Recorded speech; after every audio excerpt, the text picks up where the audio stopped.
اور وہ ایک ایک بالٹی کر کے پانی باہر نکال رہا ہو. آپ پوچھیں میاں کیا کر رہے ہو، کیا کر رہے ہو؟ تو وہ جواب دے کہ میں نے آج رات سمندر کا سارا پانی باہر نکال لینا ہے. تو آپ کیا کہیں گے؟ اپنی عقل کا علاج کرا، تیری بالٹی کا ظرف چھوٹا ہے، سمندر کے اندر بڑی وسعت ہے، بڑی اس کے اندر گنجائش ہے، تیرے پاس جو پیمانہ ہے اس کا ظرف چھوٹا ہے. حضرات محترم 3 مثالیں دیں تاکہ آپ بات سمجھ جائیں. اب وہ لوگ جو نبی پاک کی عظمت کو گننے بیٹھ جاتے ہیں اور تولنے بیٹھ جاتے ہیں اور حضور کے معجزوں کا حساب کرنا شروع کر دیتے ہیں اور حضور کی شانوں کو گننا اور شمار کرنا شروع کر دیتے ہیں، انہیں ہم یہ کہنا چاہتے ہیں ارے تو کیا اور تیری حیثیت کیا، تو کیا اور تیری عقل کیا، تو کیا اور تیرا علم کیا. علماء نے کہا کہ اگر کائنات کے اندر لگے ہوئے سارے درختوں کی کلمیں بنا دی جائیں اور سارے کے سارے دریاؤں اور سمندروں کے پانوں سے سیاہی بنا دی جائے اور تمام انسانوں اور تمام فرشتوں کو بٹھا دیا جائے کہ اب نبی پاک کی عظمت کو لکھو، تو فرمایا سمندروں کا پانی ختم ہو جائے گا، درختوں کی کلمیں ختم ہو جائیں گی، فرشتوں اور انسانوں کی زندگیاں ختم ہو جائیں گی، مدینے والے مصطفیٰ کا مقام کبھی ختم نہیں ہو سکتا. یا صاحب الجمالی و یا سید البشری من وجہک المنیر لقد نور القمر لا يمکن الثناء کما کان حقہ بعد از خدا بزرگ توئی قصہ مختصر. بعد از خدا بزرگ توئی قصہ مختصر.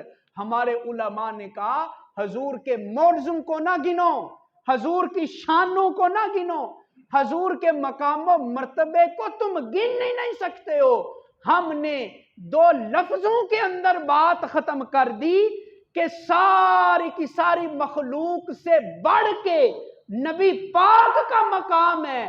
بعد از خدا بزرگ، اللہ رب العزت کے بعد اس کائنات میں کسی کو شان ملی ہے تو مدینے والے مصطفیٰ کو ہی شان و عظمت ہے. زندگیاں ختم ہوئیں اور قلم ٹوٹ گئے مگر آقا تیرے اوصاف کا ایک باب بھی پورا نہ ہوا، تیرے اوصاف کا ایک باب بھی پورا نہ ہوا.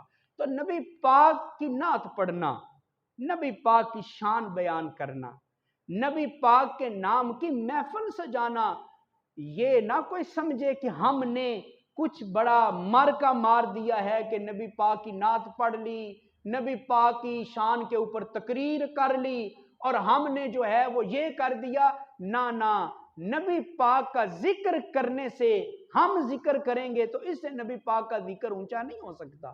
حضرت حسان بن ثابت ہے نا، نعت گو شاعر تھے نبی پاک کے، حضور کی نعتیں لکھتے تھے اور حضور کی تعریف لکھتے تھے اور پھر بیان کرتے تھے اور پھر نبی پاک خوش ہو کے انعام کے طور پہ اپنی کالی کملی والی چادر رحمت عطا فرما دیا کرتے تھے. حضرت حسان بن ثابت جب حضور کی نعتیں لکھتے نا، نعتیں پڑھتے تو کسی نے کہا اے حسان تو کتنے نصیبے والا ہے، تو کتنے بخت والا ہے کہ گلی گلی نبی پاک کا ذکر اونچا کر رہا ہے، نبی پاک کی نعتیں پڑھ رہا ہے، نبی پاک کے معجزات بیان کر رہا ہے، نبی کا ذکر اونچا کر رہا ہے، حضور کا ذکر بلند کر رہا ہے. تو حضرت حسان بن ثابت نے پتا کیا کہا؟ آپ نے کہا ما ان مدحت محمدن بمقالتی ولیکن مدحت مقالتی بمحمد صلی اللہ علیہ وسلم. حضرت حسان کہتے ہیں لوگو میں کیا اور میری حیثیت کیا، میں کیا اور میرا مقام کیا، میں کیا اور میری اوقات کیا، نبی پاک کی نعتیں پڑھ پڑھ کے میں حضور کا ذکر بلند نہیں کر رہا. اصل بات یہ ہے نبی کا ذکر کر کر کے میں اپنے مقام کو اونچا کر رہا ہوں، میں تو اپنی شان کو اونچا کر رہا ہوں. اور یقین جانے نبی پاک کا ذکر کس نے اونچا کیا؟ قرآن پڑھیں، رب کائنات نے فرمایا وَرَفَعْنَا، سب کو آیت آتی ہے پڑھیں وَرَفَعْنَا وَرَفَعْنَا اے نبی ہم نے آپ کے لیے آپ کے ذکر کو بلند فرما دیا ہے۔ دنیا کا اصول یہ ہے، چھوٹے مرتبے والا بڑے مرتبے والے کی شان بیان کرتا ہے۔ مرید ہمیشہ لوگوں کو اپنے پیر اور اپنے شیخ کی کرامتوں کے بارے میں بتائے گا۔ جو لائق شاگرد ہوگا وہ ہمیشہ اپنے استاد کی تعریف کرے گا۔ جو اولاد ہوگی، نیک اولاد ہوگی، وہ ہمیشہ اپنے ماں باپ کی تعریف کرے گی۔ یعنی دنیا کا اصول یہ ہے، چھوٹے مرتبے والا بڑے مرتبے والے کی عزت اور اس کی شان کو بیان کرتا ہے۔ مگر لوگوں، میلاد والے آقا کی عظمت سنو، جب نبی پاک کے مقام کی باری آتی ہے تو رب کائنات نے اعلان کر دیا، کوئی بھول میں نہ رہے، کوئی غلطی میں نہ رہے، کوئی بھلیکھے میں نہ رہے۔ وَرَفَعْنَا لَكَ ذِكْرَكَ، حضور کا ذکر نہ کسی مسلمان نے بلند کیا، نہ کر سکتا ہے، نہ کسی تابعی نے بلند کیا، نہ کسی صحابی نے بلند کیا، نہ کسی فرشتے نے بلند کیا۔ مدینے والے مصطفیٰ کا ذکر بلند کیا ہے تو خود رب کائنات نے بلند فرما دیا۔ نعرہ تکبیر، اللہ نعرہ اکبر، رسالت، یا رسول اللہ۔ نعرہ حیدری، عظمت و شان مصطفیٰ، جشن عید المیلاد النبی۔ وَرَفَعْنَا لَكَ ذِكْرَكَ کا ہے سایہ تجھ پر، بول بالا ہے تیرا، ذکر ہے اونچا تیرا، اور مٹ گئے، مٹتے ہیں، مٹ جائیں گے آدا تیرے، نہ مٹا ہے نہ مٹے گا کبھی چرچا تیرا۔ وہ جو کہتے تھے نا یہ حضور کا میلاد نہ کرو نہ کرو، شرک کے فتوے، بدعت کے فتوے، گمراہی کے فتوے، الحمدللہ ہر گزرتے ہوئے وقت کے ساتھ جو اس کے منکر تھے ان کے گھروں سے بھی یا رسول اللہ کے نعرے بلند ہونا شروع ہو گئے ہیں۔ اور اس میں کسی کا کمال نہیں دوستو، رب اپنا وعدہ پورا کر رہا ہے۔ رب نے وعدہ کیا تھا وَلَلْآخِرَةُ خَيْرٌ لَكَ مِنَ الْأُولَىٰ، اے حبیب ہم نے ہر آنے والی گھڑی میں آپ کا ذکر پہلے سے زیادہ بلند فرما دینا ہے۔ مٹ گئے ابو جہل، ابو لہب، عتبہ شیبہ، یہی چاہتے تھے نا حضور کا ذکر مٹ جائے، حضور کا ذکر رک جائے، حضور کا ذکر ختم ہو جائے۔ آج وہ سارے کے سارے بدبخت اپنی اپنی قبروں میں عذاب کا ذائقہ چکھ رہے ہیں، مگر حضور کا ذکر رکا نہیں ہے، حضور کا ذکر کم نہیں ہوا، حضور کا ذکر تھما نہیں ہے۔ 1450 سال بعد بھی یہ غلام آج بھی یہاں بیٹھ کے مدینے والے مصطفیٰ کی نعتیں ہی پڑھتے چلے جا رہے ہیں۔ میں وہ سنی ہوں جمیلے، قادری مرنے کے بعد میرا لاشا بھی کہے گا الصلاۃ۔ بھائی ہمارا تو یہ عقیدہ ہے، اس دنیا میں تو حضور کی نعتیں پڑھ ہی رہے ہیں، اس دنیا میں حضور کا ذکر کر ہی رہے ہیں، اس دنیا میں حضور کی شان بیان کر ہی رہے ہیں۔ اگر اللہ کا فضل شامل حال ہوا، قبر میں جائیں گے، مدینے والے مصطفیٰ کی آمد ہوگی، ہم حضور کا چہرہ والضحیٰ دیکھ کر وہاں پہ بھی حضور کے اوپر درود و سلام پڑھنا شروع کر دیں گے، حضور کی نعتیں پڑھنا شروع کر دیں گے۔ میں وہ سنی ہوں جمیلے، قادری مرنے کے بعد میرا لاشا بھی کہے گا الصلاۃ۔ پڑھیں ذرا مل کے سارے، میرا لاشا بھی کہے گا الصلاۃ۔ اور مٹ گئے، مٹتے ہیں، مٹ جائیں گے آدا تیرے، نہ مٹا ہے نہ مٹے گا کبھی چرچا تیرا۔ حضور کا ذکر تو پہلے سے زیادہ بلند، پہلے سے زیادہ فرو سے فروتر، پہلے سے زیادہ بلندیوں کے اوپر جا رہے ہیں۔ حضرات محترم، ہالینڈ بڑا مشہور اور ترقی یافتہ ملک ہے۔ اس کا ایک سائنسدان، اس کا نام تھا وین ویلڈر۔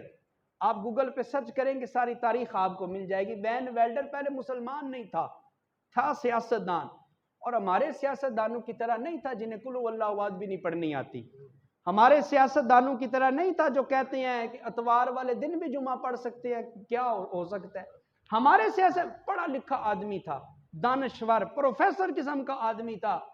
اب اس نے کیا کیا، اس نے نبی پاک کی سیرت کو پڑھنا شروع کیا، حضور کی ولادت کو پڑھا، حضور کے بچپن کو پڑھا، حضور کی جوانی کو پڑھا، اعلان نبوت سے پہلے والی زندگی کو پڑھا، اعلان نبوت کی بعد والی زندگی کو پڑھا، اور مکے کی زندگی کو پڑھا، مدینے کی زندگی کو پڑھا، پڑھ پڑھ کے وہ اس نتیجے کے اوپر پہنچا، اور اللہ نے اتنا کرم کیا اس کے اوپر، اللہ نے اس کا سینہ دین اسلام کے لیے کشادہ فرما دیا، وہ مسلمان ہوا تو اس نے نام اپنا بدل لیا اور نام اپنا رکھا محمد حمزہ نام رکھا۔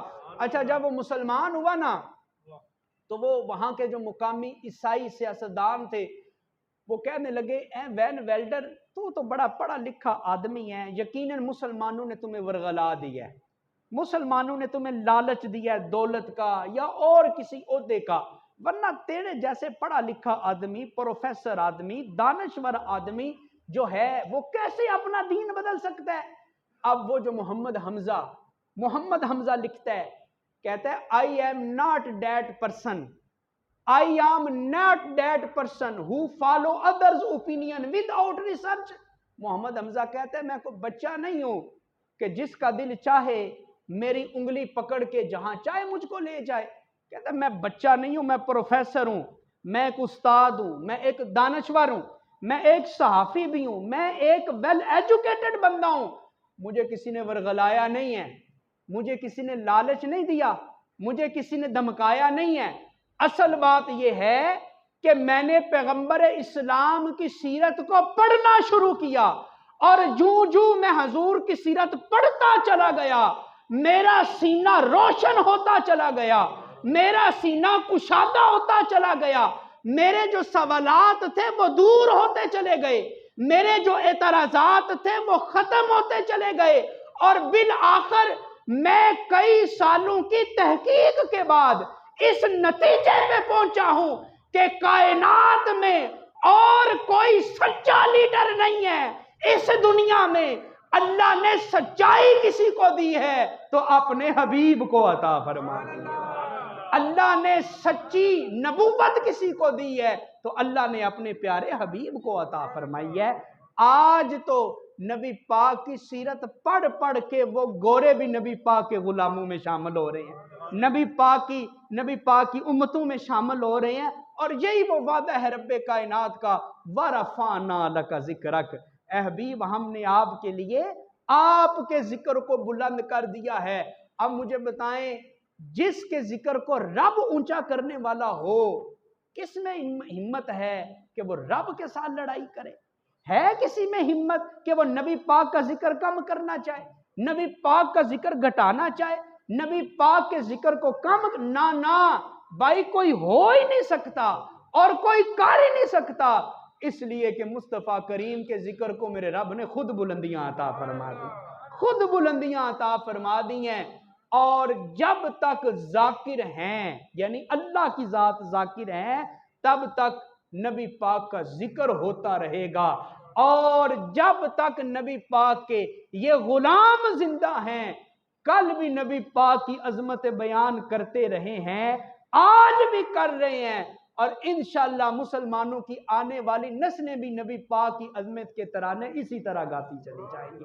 تو نبی پاک کی عظمت، اور یہ وعدہ ہے رب کائنات کا حضرات، وَرَفَعَ بَعْضَهُمْ دَرَجَاتٍ، اللہ نے درجے بلند کیے ہیں کچھ نبیوں کے، بعض کو بعض کے اوپر فضیلت دی ہے، سارے نبی ایک جیسے نہیں ہیں، سارے پیغمبر ایک مرتبے کے حامل نہیں ہیں، اللہ تعالیٰ نے فضیلتیں عطا کی ہیں۔ یوں سمجھ لیں کہ جمادات سے نباتات افضل ہیں، نباتات سے حیوانات افضل ہیں، حیوانوں سے انسان افضل ہیں، انسانوں میں پھر مسلمان افضل ہیں، اور مسلمانوں میں پھر ولی افضل ہے، اور پھر ولیوں سے تابعین افضل ہیں، اور پھر تابعین سے صحابہ افضل ہیں، اور نبی پاک کے سارے صحابہ میں حضرت سیدنا ابو بکر صدیق افضل ہیں، اور حضرت ابو بکر صدیق سے اللہ کے نبی افضل ہے، اور اللہ کے نبیوں سے اللہ کے رسول افضل ہیں، اور اللہ کے رسولوں سے اول العزم رسول افضل ہیں، اور ہاں اول العزم رسولوں کا مقام بھی جس جگہ پہ جا کے ختم ہو جاتا ہے وہاں سے مدینے والے مصطفیٰ کا مقام شروع ہوتا ہے، وہاں سے حضور کا مقام شروع ہوتا ہے۔ اعلیٰ حضرت نے اسی لیے کہا تھا سب سے اولا والا ہمارا نبی، تو سب کو آتا ہے یار، مل کے پڑھیں، سب سے اولا والا، سب سے بالا والا، کیا خبر کتنے تارے کھلے چھپ گئے، پر نہ ڈوبے نہ ڈوبا، پر نہ ڈوبے نہ ڈوبا، اور کون دیتا ہے دینے کو منہ چاہیے۔ ارے تو مانگ کے تو دیکھنا، مدینے والے مصطفیٰ آج بھی اپنی سخاوتیں تقسیم کر لیں۔ اعلیٰ حضرت کہتے ہیں کون دیتا ہے دینے کو منہ چاہیے، دینے والا ہے سچا، دینے والا ہے سچا، اور بجھ گئیں جس کے آگے سبھی مشعلے، شمع وہ لے کر آیا ہمارا نبی، خلق سے اولیاء، اولیاء سے رسول، اور رسولوں سے بھی اعلیٰ، اور رسولوں سے بھی اعلیٰ۔ اور اعلیٰ حضرت کہتے ہیں جس کے قدموں کا دون ہے آب حیات، کہتے ہیں نبی پاک کے قدموں سے جو پانی لگ جائے نا، وہ پانی تو ایسے ہے کہ جو پی لیتا ہے اللہ ظاہر کی بیماریاں بھی دور کر دیتا ہے، اللہ روح کی بیماریاں بھی دور کر دیتا ہے۔ جس کے قدموں کا دون ہے آب حیات، ہے وہ جان مسیحا، ہے وہ جان مسیحا، سب سے اولا والا ہمارا نبی۔ نبی پاک کی آمد کے تذکرے ہو رہے ہیں، نبی پاک کے نام کی محافل کا ذکر کیا جا رہا ہے۔ حضرات محترم، آپ بھی کوشش کریں حضور کے اس ذکر میں شامل ہونے کی، اور نبی پاک کی محبت میں ڈوب کر نبی پاک کے نام کی محفل سجانے کی۔ اللہ تعالی ہمارے سینوں کو محبت رسول کے پانی کے ساتھ سیراب فرمائے۔ آمین وآخر دعوانا ان الحمدللہ۔